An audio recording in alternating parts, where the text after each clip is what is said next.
Pemirsa, persaingan dalam pemilu kini semakin panas. Sejumlah tokoh dan parpol saling kritik dan saling sindir dari panggung kampanye. Sementara di media, terutama media sosial, bermunculan tayangan atau materi yang dianggap bisa menjatuhkan tokoh politik tertentu. Seberapa jauhkah efek kampanye seperti itu bagi demokrasi kita? Dan bagaimana masyarakat dapat membedakan antara informasi yang benar dengan kampanye hitam tentang tokoh atau parpol? Lalu, seberapa batasan etika dalam mengkritik atau menyerang lawan politik saat kampanye? Kita akan membahasnya bersama pengamat politik Heri Budianto. Ya, selamat pagi Mas Heri. Pagi, Mbak Nova. Anda tentu sudah melihat di beberapa tayangan televisi, juga ada di berbagai media sosial. Ini Anda menganggapnya itu termasuk yang negatif campaign atau yang black campaign? Ya, ini yang menjadi persoalan kita ya, bahwa persoalan kampanye hitam dan kampanye negatif ya itu tidak clear dibahas di regulasi penyelenggaraan pemilu kita ya. Saya termasuk orang yang dari awal menyatakan bahwa definisi iklan saja kita masih sangat bias di situ ya. Nah, terkait dengan kampanye hitam, bila kita telusuri lebih jauh ya, misalnya pemahaman tentang itu, tentu ada upaya untuk menjatuhkan pihak lain terkait dengan apa yang disampaikan. Bisa jadi itu misalnya materi iklan yang disampaikan, bisa juga misalnya dalam bentuk beberapa rekaman yang terkait dengan misalnya tokoh-tokoh tertentu. Ada perbedaan dengan kampanye negatif ya. Misalnya kampanye negatif itu adalah ada upaya untuk menyerang ya pihak lawan, tapi dengan disertakan oleh data-data ya, seperti itu. Nah, keduanya tentu hal yang berbeda. Kalau ada upaya untuk menjatuhkan pihak lain, artinya itu ada bentuk karakter assassination di situ ya, pembunuhan karakter misalnya. Tapi ada hal yang perlu kita cermati di situ. Biasanya kalau bentuk-bentuk kampanye hitam itu materinya bisa saja dalam tanda petik dibuat-buat, tapi tidak pernah dialami oleh si tokoh atau elit tertentu. Namun kalau kita lihat misalnya apa yang beredar ya, misalnya seperti apa yang dialami oleh ARB misalnya, lalu kemudian seperti juga yang tadi kita lihat di pengantar tayangan. Itu dikategorikan apa itu, Mas? Black campaign atau negatif campaign? Ya, di situ momen saya kira ya. Kalau konten itu kan tidak bisa terbantahkan bahwa itu sudah diakui juga oleh ARB ya, dan Aziz Samsudin ya, bahkan dua kakak beradik itu juga sudah mengakui bahwa pernah melakukan perjalanan artinya ke sana. Nah, ada sisi hal yang menurut saya yang penting, justru beredarnya video itu ketika musim kampanye. Nah, disitulah kemudian kita kategorikan ada upaya untuk menjatuhkan pihak lain, dalam hal ini misalnya capres dari Partai Golkar misalnya, seperti itu. Nah, sama juga dengan misalnya yang bermunculan di media televisi misalnya terkait dengan Jokowi misalnya tadi ya, janji-janji ketika ingin mencalonkan diri menjadi gubernur DKI. Kita lihat seperti itu. Materinya bisa jadi itu adalah rekaman asli ketika Jokowi kampanye, tapi ada satu hal yang menurut saya ada upaya untuk menjatuhkan Jokowi di dua hal. Pertama adalah sumber, siapa yang memasang iklan itu di media massa itu menjadi anonim tadi. Lalu kemudian yang kedua adalah momennya gitu loh. Momennya ketika Jokowi diajukan oleh PDIP, lalu kemudian masyarakat tuh dibuat untuk membuka kepalanya, membuka hatinya. Ini loh sosok Jokowi. Jadi bisa dikatakan sebenarnya bukan black campaign, tapi karena momennya, jadi akhirnya jadi black campaign seperti kasus ARB dan Jokowi begitu? Iya, karena tidak clearnya definisi black campaign itu sendiri ya, dari perspektif apa yang terjadi saat ini gitu ya. Saya kira memang ada kendala nanti pada akhirnya ya. Ada kendala kalau kita bicara tentang konten terkait dengan itu ya, maka konten itu tidak terbantahkan misalnya. Tapi ada upaya untuk menjatuhkan ketika momen pemutaran iklan itu, momen munculnya iklan itu di berbagai macam media, itulah yang kemudian kita kategorikan sebagai pembunuhan karakter terhadap tokoh-tokoh tertentu. Oke, Mas, jika definisinya saja belum jelas ini begitu, masyarakat kita saja tidak mengetahui, apalagi masyarakat begitu, berarti akan lebih susah untuk diusut dong? Ya, begini, kalau pengusutan terkait dengan siapa pemasang iklan, saya kira mudah sekali ya.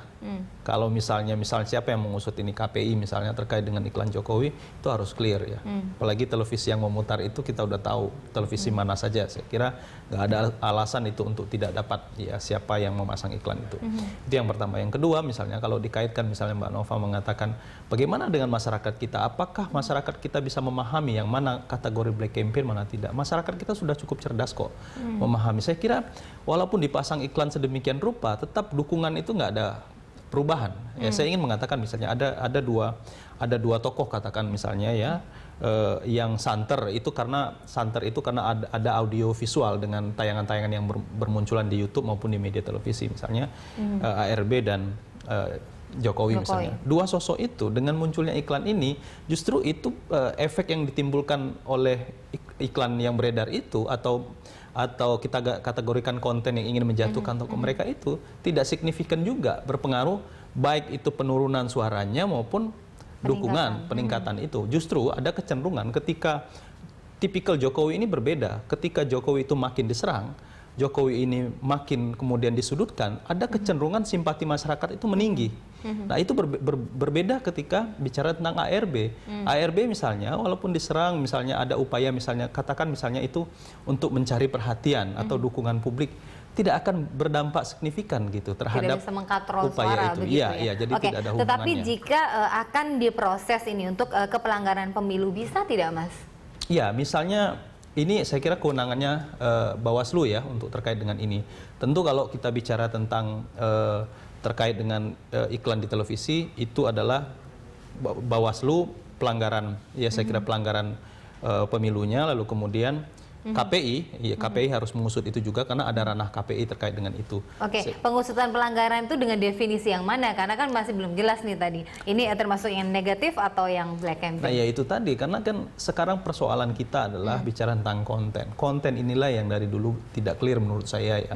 Termasuk juga iklan yang mana sih iklan? Apakah iklan itu adalah mengajak orang atau mengajak publik masyarakat untuk memilih tokoh tertentu atau partai tertentu, itu kan yang dipahami undang-undang kita selama ini misalnya. Padahal misalnya banyak sekali iklan-iklan yang kemudian karena ide kreatif lalu kemudian dibalut sedemikian rupa, misalnya contoh kita ambil misalnya dibalut dengan kuis misalnya dan lain sebagainya. Pada akhirnya iklan-iklan itu hanya bisa ditegur, tidak bisa diambil tindakan lebih jauh dan sebagainya. Inilah menurut saya ke depan kita harus membangun sebuah regulasi yang betul-betul melihat pada aspek-aspek ini lebih clear gitu. Jangan sampai kemudian dengan segala upaya, sekarang kan upaya-upaya untuk membangun pencitraan negatif terhadap tokoh ataupun partai tertentu itu dengan berbagai macam model gitu ya. Karena maraknya media sosial, kemudian banyak upaya saya kira ya. Termasuk kan tadi ada akun ya yang disinyalir akun palsunya si Abraham Samad misalnya. Nah seperti itu saya kira itu kan ada upaya untuk menyudutkan Prabowo seperti itu ya.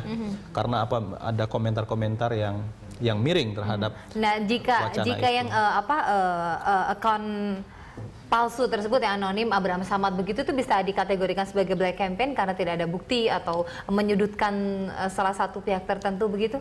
Ada dua persoalan menurut saya ya terkait dengan itu ya. Saya sudah menyinggungnya misalnya kayak gini. Kita tidak bisa menutup mata ketika misalnya ada upaya untuk menjatuhkan pihak lain itu satu, terutama elit-elit yang santer ingin menjadi calon presiden. Di sisi lain, apa yang disampaikan itu bisa jadi sebuah fakta atau masa lalu, rekam jejak dari si tokoh itu.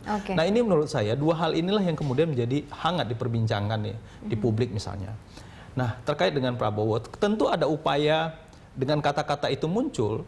Itu ada upaya yang ingin dilakukan si pembuat akun untuk remind kembali pikiran-pikiran publik terhadap apa yang pernah dilakukan oleh Prabowo misalnya ketika masih aktif di militer. Ada upaya-upaya ke sana. Nah itulah menurut saya pada akhirnya rekam jejak itu yang diungkit, rekam jejak itu yang kemudian coba diangkat kembali oleh si orang-orang yang dalam tanda petik entah siapa dia itu, yang orang-orang yang tidak bertanggung jawab, bisa jadi kita kategorikan seperti itu, untuk membuka mata publik kemudian disajikan kembali. Nah disitulah menurut saya menjadi agak perdebatan yang panjang kategori kampanye hitam dengan misalnya menyajikan fakta. Oke. Nah, ini yang kemudian Sementara negatif campaign dan black campaign saja kategori atau definisinya masih belum jelas, ditambah lagi itu tadi menyajikan fakta. Tetapi dengan orasi-orasi para petinggi partai atau para capres yang akan maju yang menyerang pihak-pihak lain itu nantinya akan dikategorikan kemana? Kita akan membahasnya setelah jeda berikut. Tetaplah bersama kami pemirsa.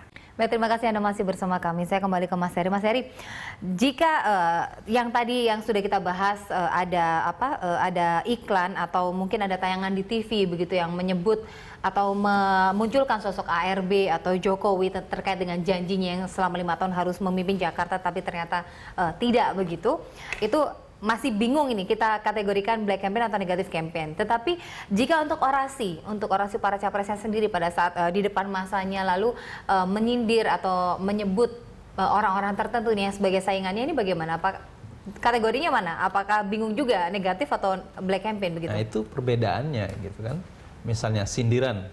Sindiran itu menyebut nama Mbak kepada seseorang atau menyebutkan nama nggak kepada sasaran yang disindir misalnya. Nah, ini kan kita cermati misalnya apa yang disampaikan, katakan misalnya Prabowo ketika melakukan kampanye terbuka di Gelora Bung Karno misalnya. Oke. Itu kan jika sindiran menyebut semua. bagaimana, jika tidak menyebut hanya menyindir bagaimana? Nah, jika menyebut saya kira itu menyerang. Tipikalnya kan menyerang langsung kepada. Menyerang masuknya dalam black campaign atau Ya, termasuk negatif? kalau menyerang itu yang saya katakan, menyerang itu kan pembunuhan karakter, menyerang misalnya, apalagi menyerang tanpa didasari oleh data-data misalnya. Dia bisa dianggap pelanggaran itu? Ya, dianggap itu adalah ingin menjatuhkan, upaya untuk menjatuhkan. Tapi kan politisi ini juga sangat elit, itulah disebut sebagai mereka elit gitu ya. Artinya mereka juga tahu gitu, ketika mereka menyerang personal maka ada upaya untuk menjatuhkan. Tapi kalau dengan sindiran-sindiran gitu, siapa yang merasa tersindir gitu kan? Sering. Yang tidak merasa tersindir enggak. Apa yang dilakukan oleh misalnya siapa sih yang disindir? Banyak teman-teman melakukan analisa, kita juga kemudian menebak apa yang dilakukan oleh Pak Prabowo adalah menyasar pada Jokowi. Apa yang kemudian ditimbali oleh Jokowi?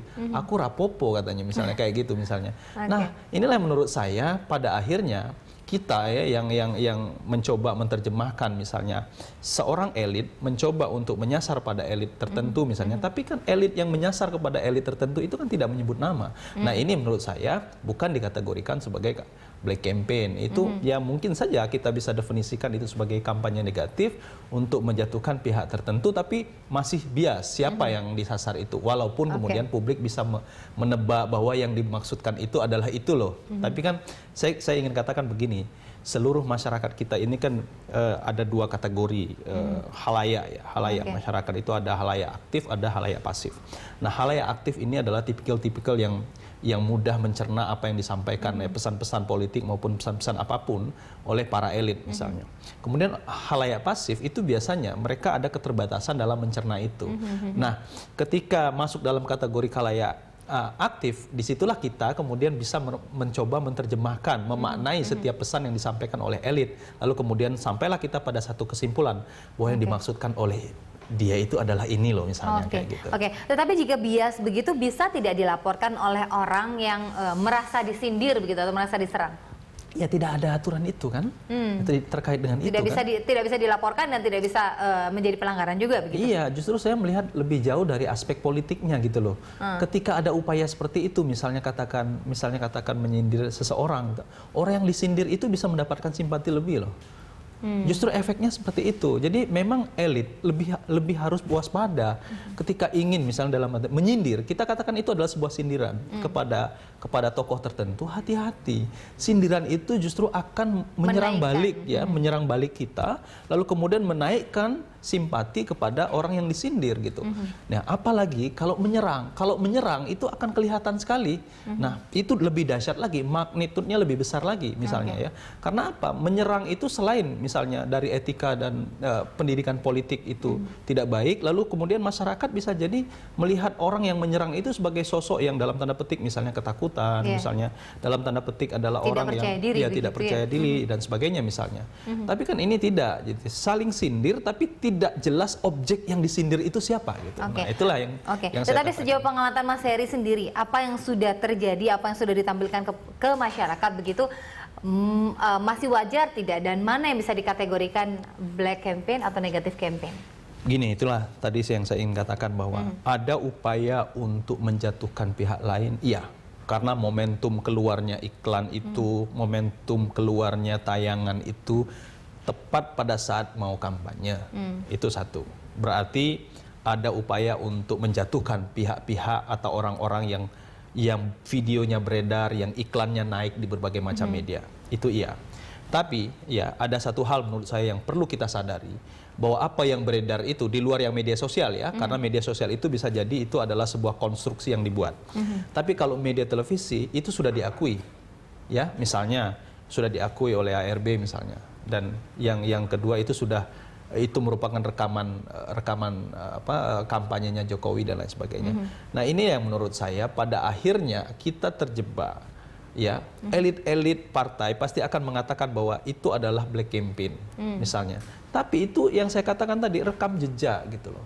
Bisa jadi kita kategorikan itu black campaign ketika munculnya itu pada saat pemilu, lalu ada upaya pihak-pihak tertentu untuk menjatuhkan pihak lain.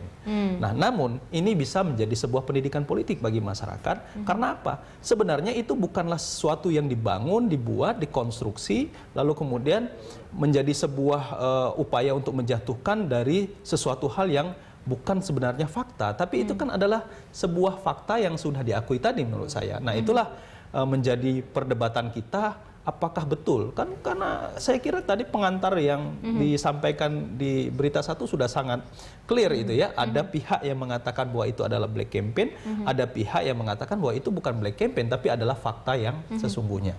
Oke, sejauh ini mungkin masyarakat masih pintar bisa membedakan mana yang black campaign yang berdasarkan data atau tidak begitu. Tetapi bisa jadi nanti suatu saat pihak-pihak ini semakin pintar begitu, jadi mengemukakan fakta. Padahal sebenarnya itu adalah modus begitu. Sebenarnya itu black campaign gitu loh. Bagaimana? Lah ya itu saya kira begini. Kan pada akhirnya orang bertanya, kenapa sih itu tidak dikeluarkan jauh-jauh hari, misalnya? Peristiwa perjalanan, misalnya kita ambil contoh lah ya, karena ini yang banyak beredar, misalnya perjalanan ke Maladewa yang dilakukan oleh Ketua Umum Partai Golkar itu terjadi pada kisaran tahun 2010. Kenapa sih keluarnya di 2014? Itu kan. Lalu kemudian sebelum Jokowi resmi dicalonkan oleh PDIP, sudah banyak itu kan yang mengatakan bahwa Jokowi itu harus maju harus menyelesaikan 5 tahun misalnya. Tapi kan tidak dikeluarkan juga dalam bentuk iklan. Nah disitulah Mbak Nova saya kategorikan bahwa ada upaya pihak lain untuk menjatuhkan pihak lain ketika momen diputarnya video-video itu di YouTube, ya di-uploadnya di YouTube, lalu kemudian munculnya itu di media televisi.